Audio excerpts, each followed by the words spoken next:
giudica e perdona. Il Papa ha pregato per la pace in Ucraina e il dramma della guerra è anche al centro dell'intervista che Lorena Bianchetti ha fatto a Papa Francesco e che andrà in onda domani alle 14 su Rai 1 nello speciale di A Sua Immagine. Vediamone un estratto, poi linea allo studio. A noi in questo momento in Europa ci colpisce tanto questa guerra, ma guardiamo un po' più lontano, è il mondo in guerra, dappertutto c'è guerra, perché il mondo ha scelto, è duro dirlo, ma ha scelto lo schema di Caino.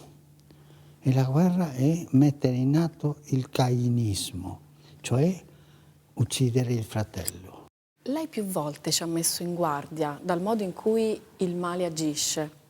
Ci ha detto che il demonio si presenta in modo gentile, suona il campanello, ci lusinga, ma in realtà, ha detto, il male in realtà vuole soltanto il nostro fallimento.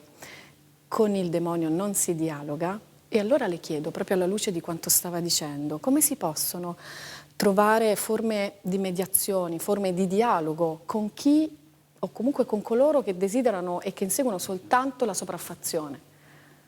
Quando noi stiamo davanti a una persona dobbiamo pensare a cosa parlo di questa persona, alla parte brutta o alla parte nascosta, più buona, che tutti noi abbiamo qualcosa di buono, tutti, che proprio è il sigillo di Dio in noi, no?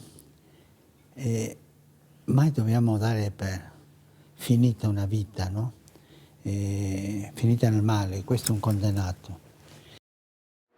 E noi siamo collegati, la vedete, con Lorena Bianchetti. Ciao Lorena, hai realizzato l'intervista al Pontefice, abbiamo visto. Emma. Qual è stata l'emozione più forte di questa tua esperienza?